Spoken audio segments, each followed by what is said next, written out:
రాయలసీమ సంప్రదాయం అనుకోవచ్చా? సంప్రదాయం అనుకోవచ్చు. అది మా పార్టీ కల్చర్ కూడా. పార్టీ కల్చర్ ఎట్లుంటదంటే ఎక్కువ ఇండ్లకు పోవడం వల్ల ఇండ్లతో అటాచ్ ఏర్పడుతుంది.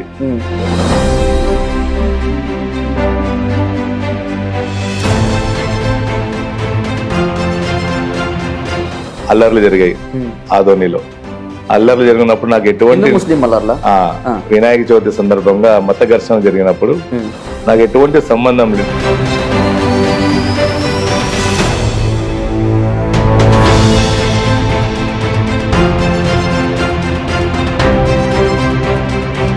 ఆ 18 రోజులు మీరు జైల్లో ఉన్నప్పుడు మీకు చిరాకు చేసిందా జీవితం మీద, లేకపోతే కోపం వచ్చేసింది అనుకోవచ్చా?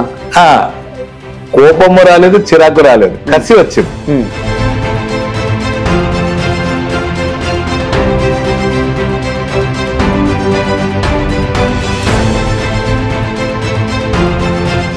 2019లో మీరు ఆదోని నుంచి పోటీ చేశారు. 3854 ఓట్లు వచ్చినాయి, 2%. 3854 మంది కమలం గుర్తుని చూసి ఓటేశారా, నీలకంఠ గారిని చూసి ఓటేశారా? ఇక్కడ రెండు విషయాలు.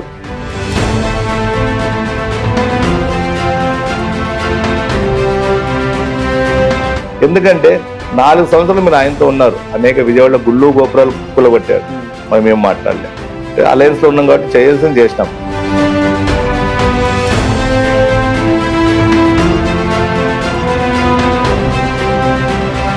అంటే 2014లోనే చచ్చిపోయిన కాంగ్రెస్ మొన్న షర్మిల రాకతో మళ్ళీ బతికింది అంటున్నారు.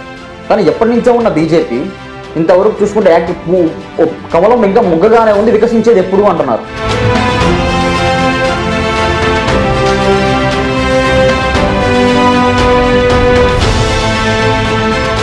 మామూలుగా రాజకీయాల్లో 2 సార్లు 3 సార్లు అధికారం చేపట్టిన తర్వాత ప్రజా వ్యతిరేకత వస్తుంది కామన్ గా.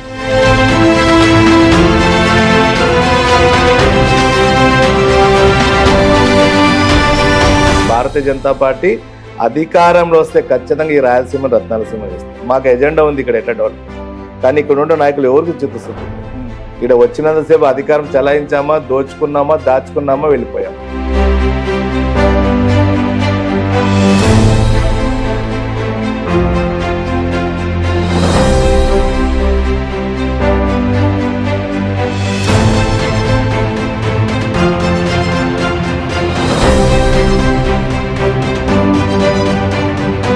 మా ఒంట్లో జీవం ఉన్నంత వరకు భారతీయ జనతా పార్టీ కమలం కోసం పనిచేస్తాం. పార్టీ బాధ్యత ఉండి ఉండకపోతే మాకు సంబంధం లేదు.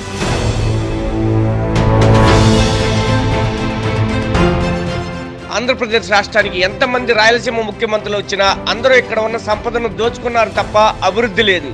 బీజేపీకి ఒక్కసారి అవకాశం ఇస్తే రాయలసీమను రత్నాలసీమగా 5 ఏళ్లలోనే చేస్తామంటున్న బీజేపీ సీనియర్ నాయకులు, ప్రస్తుత కర్నూలు జిల్లా బీజేపీ అధ్యక్షులు పునిగిరి నీలకంఠ గారితో exclusive face to face interview me H6 న్యూస్లో.